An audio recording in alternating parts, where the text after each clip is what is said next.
Dear Mr. Commissioner, dear colleagues, the reason that I am here today is because I believe that until 2030, the single duty of all politics is to deliver the Sustainable Development Goals, the political twin of the Paris Agreement.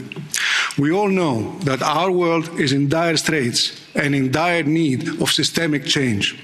There can be no starker, neither crueler, proof of our current systemic failure than the cascading security crisis in climate, in peace, in energy, in prices, in food, in public health that are ravaging populations all over the globe. The SDGs are our collective roadmap of effective and rapid collaboration towards preserving the very foundations of human civilization, of maintaining the twin hard limits of social cohesion and the planetary boundaries, by addressing the twin anthropogenic causes of their demise, exploding inequalities and runaway climate change. 17 goals with 169 measurable targets, indivisible, applicable equally to governments, regions, cities, corporations and SMEs, NGOs, sport clubs and trade unions, schools and hospitals, families and individuals, including refugees. Already politically agreed by all nations on earth, provide us with our best and only tool to effect the monumental transition in an organised, peaceful and democratic manner. This is the first time in human history that we share a global common danger, and we need this universal language that allows all nations to work in the same direction at the same very little precious time, exchange problems and solutions, and be transparent and accountable to all people in pursuing evidence-based policy and reporting measurable policy outcomes.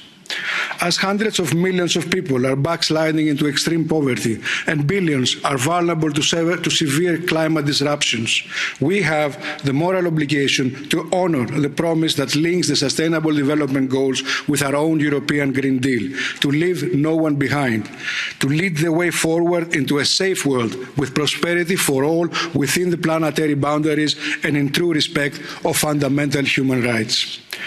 With our report today, we aspire to give a new political drive to the delivery of the SDGs in the EU and globally. Ahead of the high-level political forum in July and the SDG summit in 2023, our report hopes to serve as a wake-up call for more and better urgent political action by the EU to restore and accelerate progress in all 17 goals. At the start of the mandate, we welcome the decision of the President of the Commission to make the delivery of the SDGs her priority and personally coordinate the efforts to this end. This whole-of-government approach to sustainable development is in the right direction. However, this task has been so far only partly successful, with great steps taken, albeit in disparate places of government. We therefore ask for a new implementation strategy with clear, measurable, time-bound targets, with a clear chain of accountability and a roadmap of concrete actions to be presented before the 2023 SDG Summit, along with a thorough EU voluntary review, which is very welcome, Commissioner. We recognise that the strategy and our efforts to deliver the SDGs will not be successful without the active involvement of citizens and civil society organisations. One cannot ensure that no one is left behind unless everyone has a voice. That is why we call for a mechanism of structured engagement with a balanced, diversified and full democratic participation. There is a lot we can learn from the Future of Europe conference here.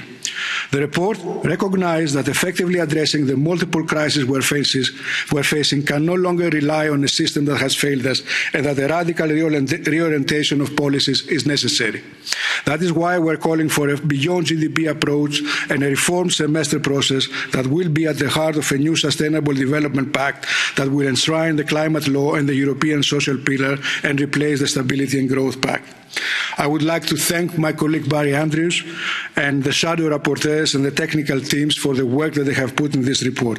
The SDGs are the global Green Deal, and I'm sure that we agree that achieving the Green Deal only in Europe really makes no sense, so we have to get in with the programme.